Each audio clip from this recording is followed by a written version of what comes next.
This is a story of an extraordinary place in the east of Singapore.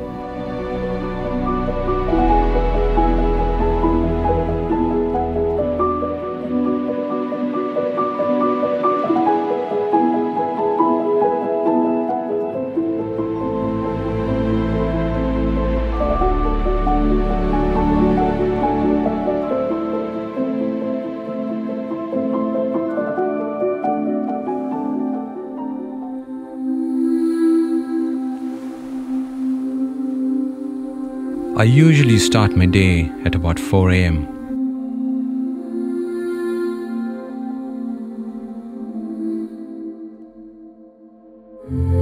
I like to watch and feel the transition of the sky from night to day.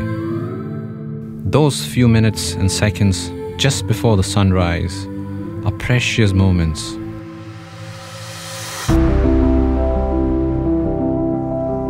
When the skies turn into a canvas of colors and shapes, shades of pink, red, blue, purple, and many more. It's magical. There is nothing like being immersed in nature, completely separated from the urban world. It's my process of self-discovery.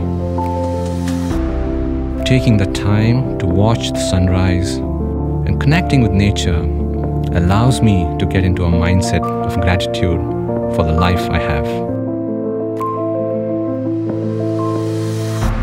This is more than just your usual park in Singapore. Let me show you why.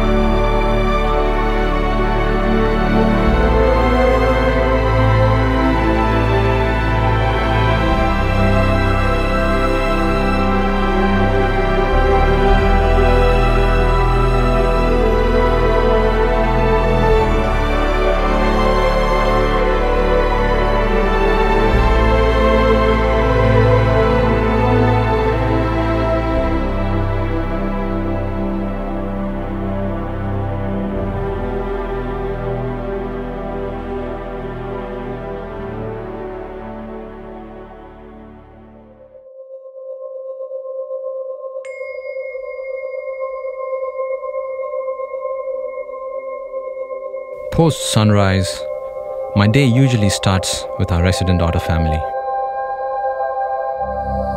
I have been stalking them over the last few months.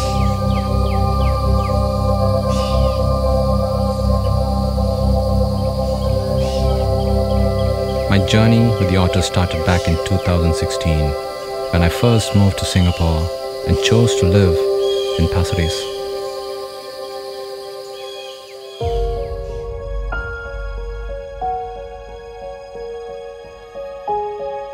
Back then, my first sight was a family of 14 otters playing at the beach, just 6 to 10 feet away from me, and it was love at first sight.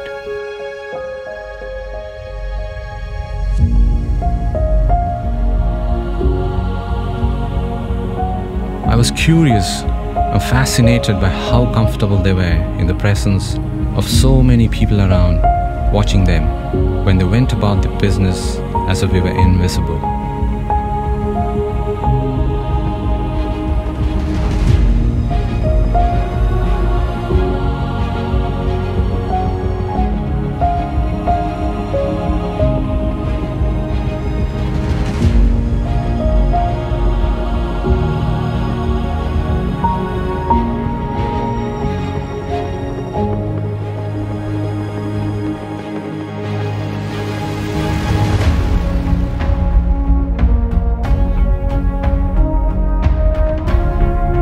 So here is a rough account of my journey with them. In 2016, 6 new pups were born near Changi that resulted in a Pasir Ris family of 14 otters. It was the largest Pasir Ris family historically known. A few months later, an otter named Aquarius from the family was in the limelight when he was rescued by Otter Watch, a citizens group of otter lovers and volunteers in Singapore. From a rubber tube stuck around his waist, that was literally killing him. 20 people spent 3 days tracking him down. I happened to be there to watch the rescue and release of Aquarius by this incredible group of otter lovers. Having traveled the world for nature photography, especially across Southeast Asia, I was in awe of the nature community here in Singapore. 2018 was a rather tough year for the otter family. We lost 2 baby otters to illegal fishing cages at Changi. It was around this time the young Aquarius was seen stepping up to take care of the rest of his siblings.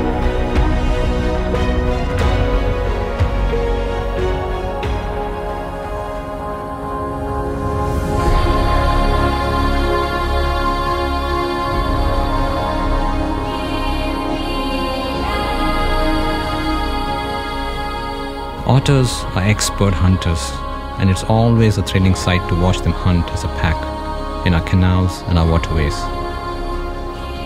Unlike out in the ocean, the canals are narrow and the otters use them to their advantage. They often herd the fish as a team and then catch them in the chaos. They have adapted so well to our shores and our waterways. The growing population of otters is also a sign of our clean waterways, mangroves, and also the abundance of fish for these otters.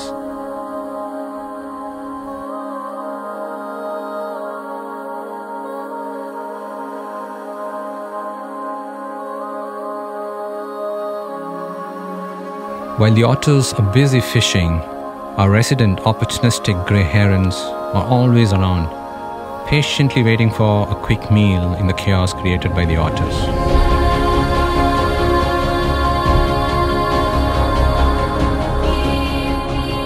On several occasions I noticed the herons appear as soon as the otters show up.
Right around the corner, our resident monitor lizards are lurking around the otters, waiting for an opportunity for the leftovers.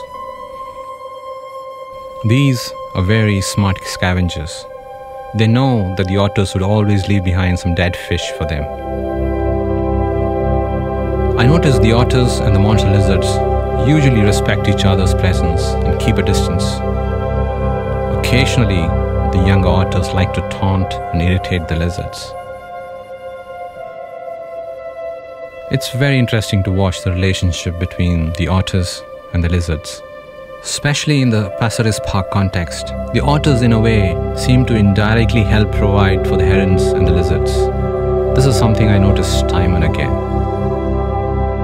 Meanwhile, a fully grown adult male bent tail took over the family as the lead. As a result, some of the other mature adults moved on to form their own families across our Singapore shores. Moving on to 2019, the alpha female of the family disappeared and was presumed dead after several attempts to find her. Towards the end of 2019, 2 adorable pups were born to Bentail and the new alpha female. Personally, this was a joyful and emotional moment for me. Hard to describe in words.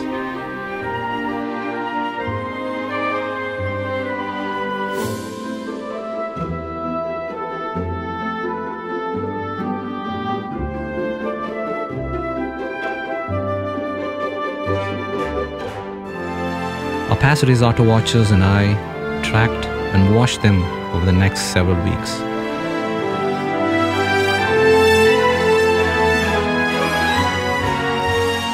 The pups grow pretty fast, and in a matter of few weeks they learn how to swim and hunt under the watchful eyes of the parents. Did you know otters are not born swimmers and the parents have to prod and push them into the water to teach them swimming? Singapore is probably the only place in the world where we have a dedicated citizens otter watch community that watches over these precious otters that have made Singapore their home. I mean in the literal sense. It's heartwarming to watch people of all ages coming to the Pasir Ris Park as early as 5:30 a.m. to track them, watch them, and some of them even follow them around as far as they can.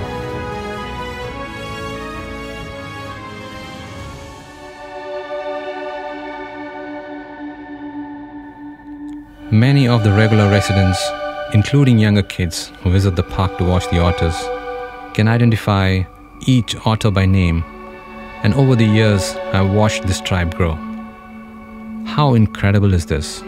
It gives me a sense of hope, especially in this age and time when the fight against global warming, biodiversity loss from destruction of forests, rivers and oceans continue to be a threat to all life forms on Earth, including us.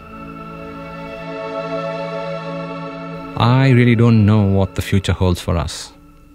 But for now, at least in this tiny park in the east of Singapore, the local community has learned to coexist in very close proximity to some of these amazing creatures living in plain sight around us.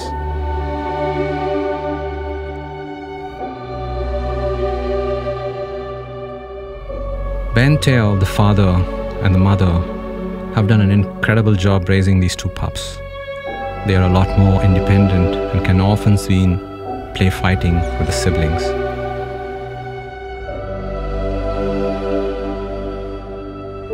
We now have a family of 7 otters, but looks like the Pasir Ris family will soon lose the only other female from the group. The female in the family has been secretly dating another male from another family that has been lurking around the Pasir Ris beach. And the mother alpha female does not seem very happy about it.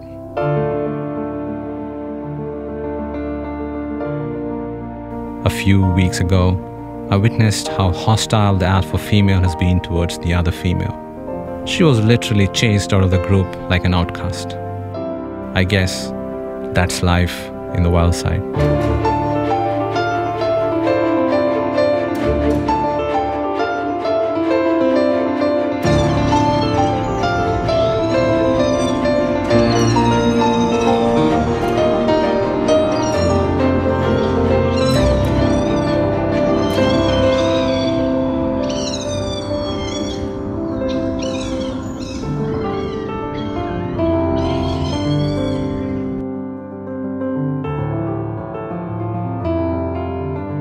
I know it kind of sounds like a human story. The fact is, most of these creatures are not very different from us in many ways.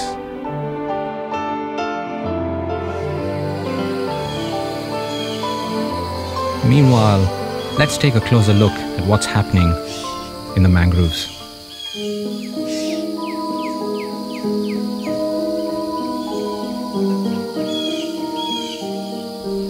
The 12 acres of mangroves in the heart of the park is the lifeline of the amazing biodiversity we have here. Mangrove swarms today make up approximately 0.5% of Singapore's land area, compared to 13% along the island's coastal areas in the early 1800s, before the British arrived and when much of Singapore was still a backwater fishing village. Thankfully, we still have some mangroves left. The Pasir Ris mangrove is one of the only 2 protected mangrove swamps in Singapore, the other being the Sungai Buloh Wetland Reserve. When Pasir Ris Park was built on reclaimed land in the late 1970s, a patch of 6 hectares of mature mangrove forest was retained as part of the ecological efforts to conserve Singapore's remaining biodiversity. Mangrove swamps are biologically complex ecosystems where all kinds of creatures codepend on this unique biosystem in the swamp. Hidden inside the sprawling Pasir Ris Park, once you step onto the boardwalk into the mangrove forest, you are in a completely different world. Mangroves play a key role to stabilize coastline ecosystems and prevent erosion. Mangroves also provide natural infrastructure and protection to nearby populated areas by preventing erosion and absorbing storm surge impacts during extreme weather events such as hurricanes and floods. Mangrove forests were once generally dismissed as swampy wastelands. Planners, scientists, and coastal dwellers have now come to value them as remarkably diverse and important ecosystems they are. What's also interesting is that mangroves protect both the saltwater and the freshwater ecosystems they straddle. The mangroves' complex root filters nitrates and phosphates that rivers and streams carry to the sea. They also keep seawater from encroaching on inland waterways.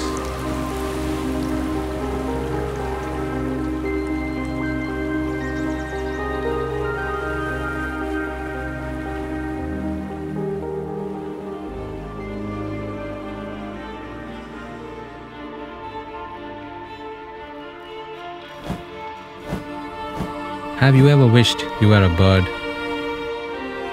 Sometimes I wish I was a bird, so I could fly with the wind over the oceans, rivers, forests, as far as I can go.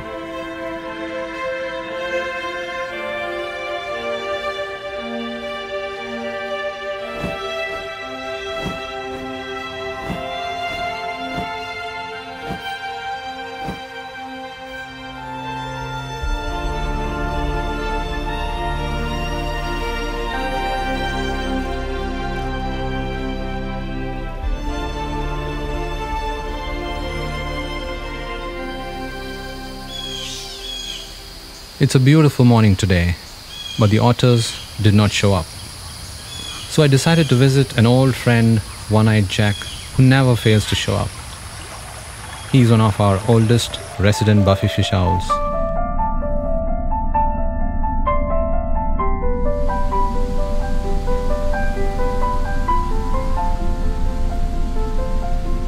This is Mary, his new partner, after he lost his original partner back in 2014. This couple has been trying for a baby for several years now, with no luck. Did you know owls mate for life?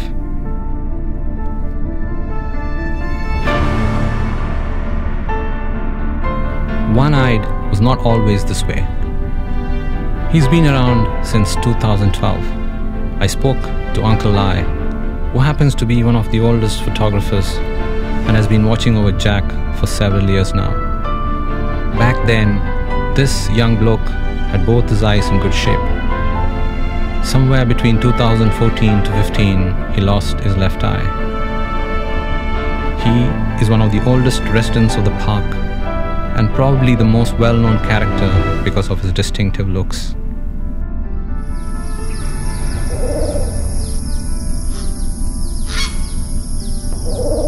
You hear that? Looks like our resident spotted owls are close by. These charming, adorable spotted-hood owls have been in the park since 2010, and I personally had the honor of seeing 2 generations of these owls since 2016. It's hard to miss them if you're early at the park. They have a very distinctive call. You follow the sound and there is a good chance you will see them.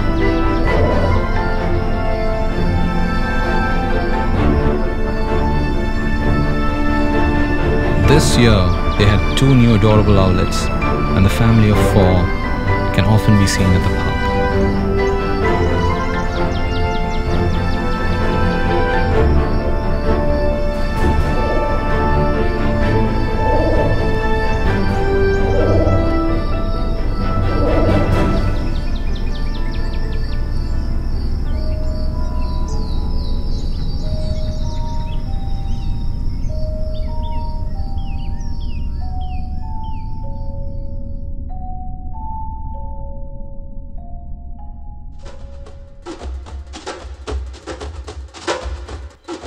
Some days, the park is full of action, especially when our resident hornbills show up. They are a bit of a bully and move around like they own the park. That's how comfortable they feel here.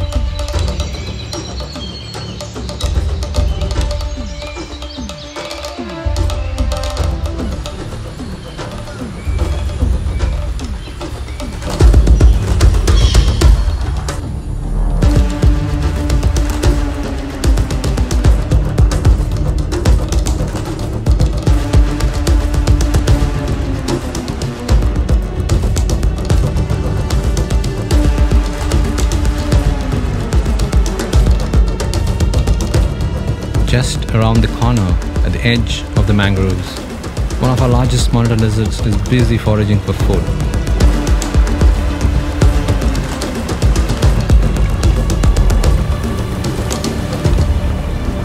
Later, he sees another lizard at a distance, scavenging on a leftover piece of fish by the otters.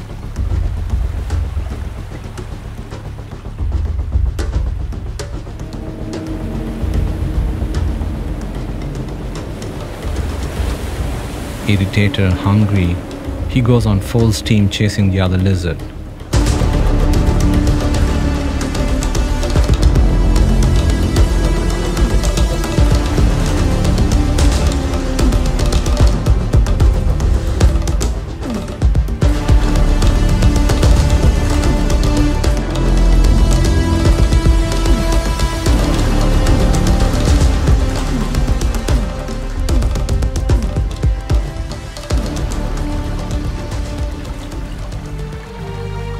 Disappointed, he's still lurking around the mangroves and sees an unsuspecting juvenile heron foraging for food.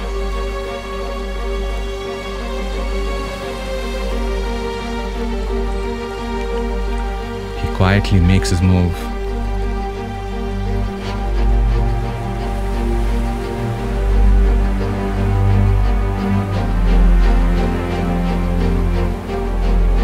Takes the heron by surprise.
Snakes are one of the most misunderstood creatures, but they play a very important role in the food chain and the ecosystem. Our resident paradise tree snake has been busy and has just landed a big catch this morning. He took almost 2 hours to eventually find a position to swallow this big frog.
Meanwhile, our oriental whip snake is just finishing his morning meal.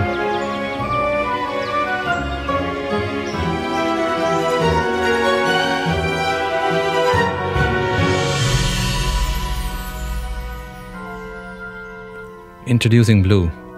Blue is one of our most beautiful resident pit vipers, and she's mostly active during the night. Photographers and nature addicts from across the country come to get a glimpse and photograph this beauty. Let's take a closer look at what's happening at our mangroves today.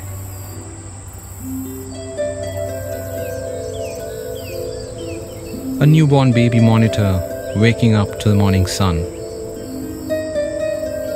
They have rich, vibrant colors and patterns that eventually fade away as they grow bigger.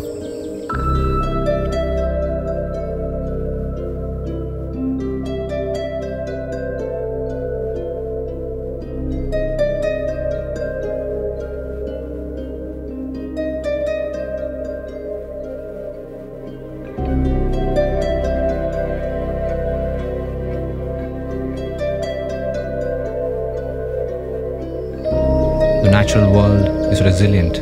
Wildlife still thrives in small habitats around Singapore's urban landscape.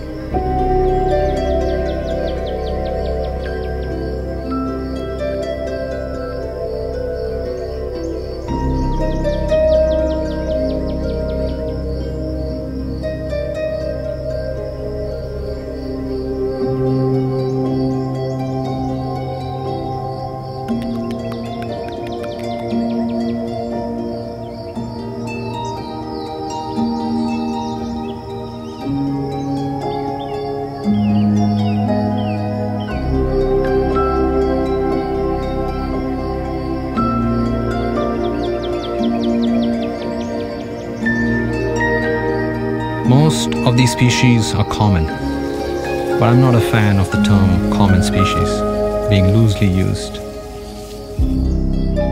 What was common yesterday is extinct today, and what's common today could be extinct tomorrow.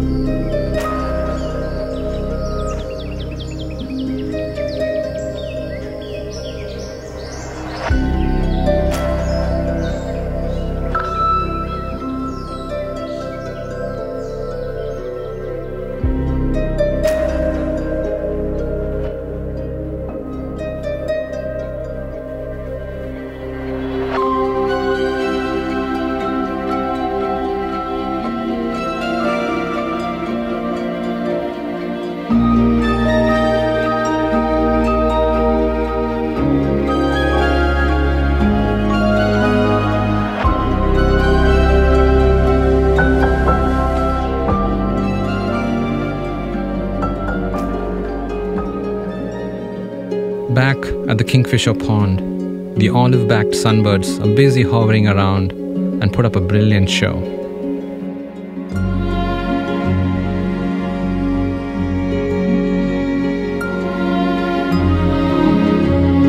It kind of felt like they knew how pretty they were and were showing off.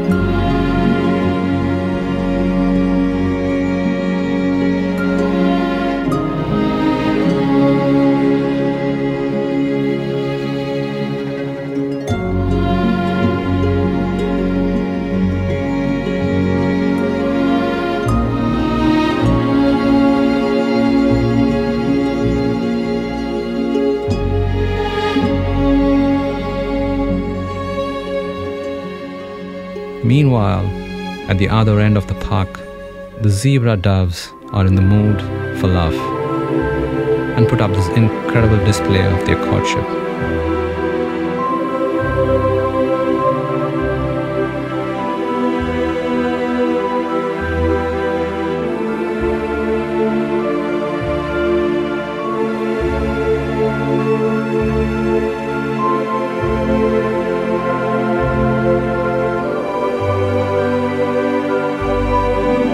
It's so easy to miss out on these little beautiful creatures and these beautiful moments if you don't pay attention. It's so important to let go and be present in the moment to be able to cherish and enjoy these amazing creatures in this park.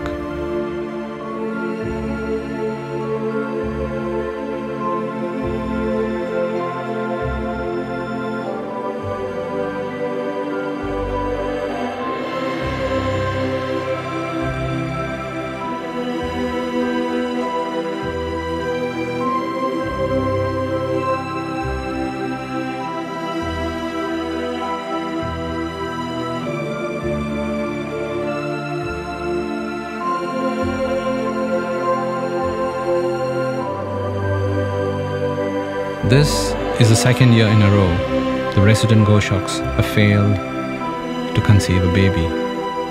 Wishing them good luck for the next season.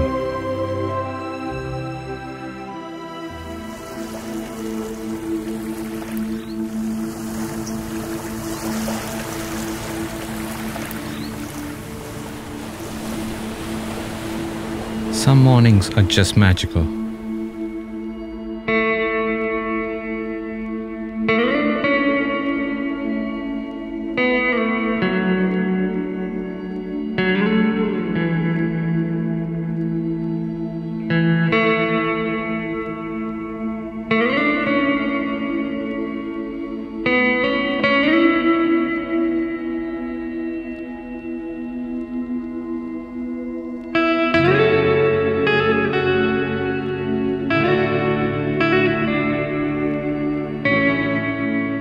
It started off as a misty morning at the beach.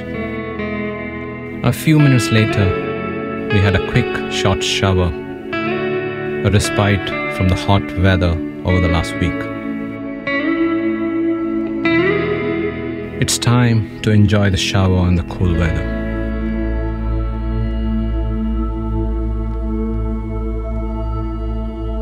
The park turns into this magical place.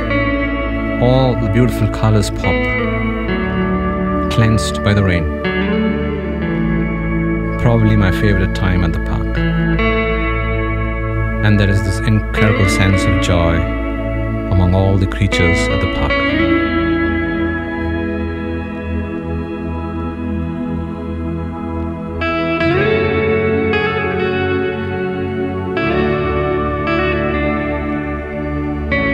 I like to call the palm tree as a tree of life, especially during fruiting season.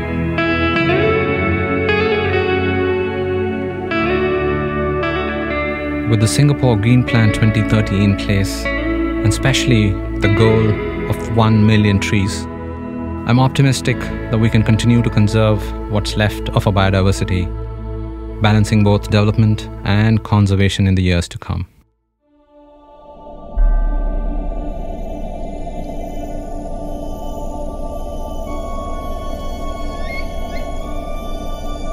One morning towards the end of April, as always, I was biking to the park and I hear this familiar call of a not-so-common species. It's a very eerie sound, especially when you're early at the park.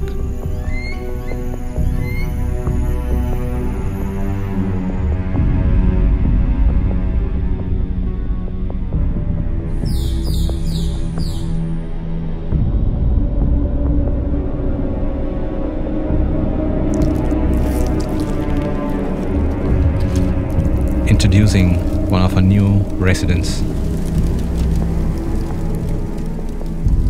the Dark Morph, a changeable hawk eagle that's taken the park by storm. It's been a very interesting several weeks, tracking and following him around the park. His entry to the park has changed the dynamics of the park. Most of his fellow bird species seem taken aback and threatened by his presence. Our local hornbills, the crows, the collared kingfishers have been very wary of him and continue to treat him as an unwelcome guest.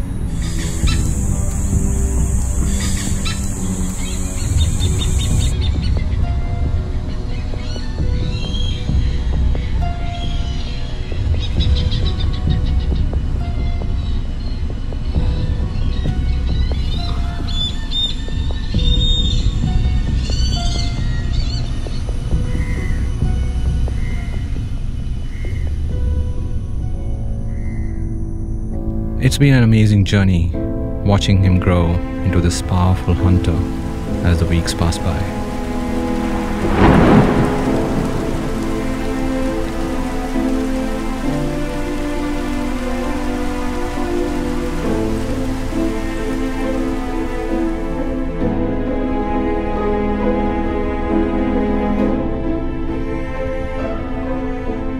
On this occasion, he was eyeing a monitor lizard, but I wasn't expecting him to go after it but he surprised me.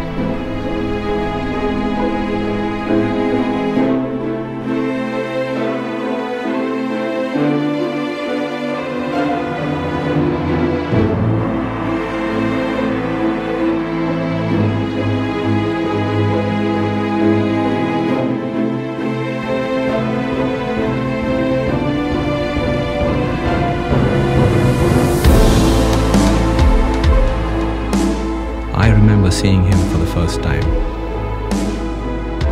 He was a shy juvenile, still learning to hunt by himself. He would stay put in a small area at the edge of the mangroves for almost 2 weeks before he started venturing into the rest of the park.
One morning, as always, I was at the beach towards the edge of the mangroves during low tides, busy looking for mudscapers. A few grey herons were around, busy foraging for food at the sea.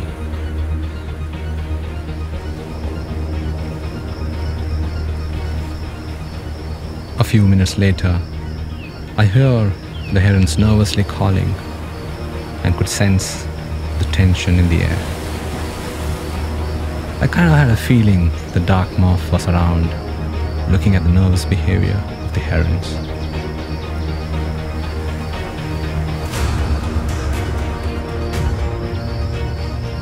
I scanned the area, and it was no surprise when I saw the Dark Morph perched on an adjacent tree, very focused on scanning the heron tree to pick his next target. He knows it's not easy to take on a fully grown heron, and locks his eyes on a juvenile heron that's already very nervous with the chaos and tension in the air.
winter migration around the corner.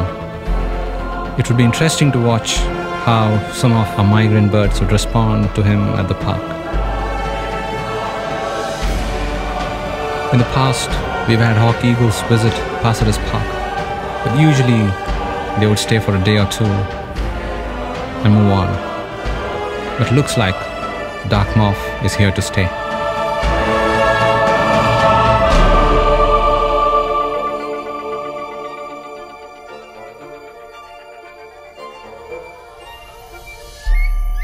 This is my backyard. This is Pasir Ris Park.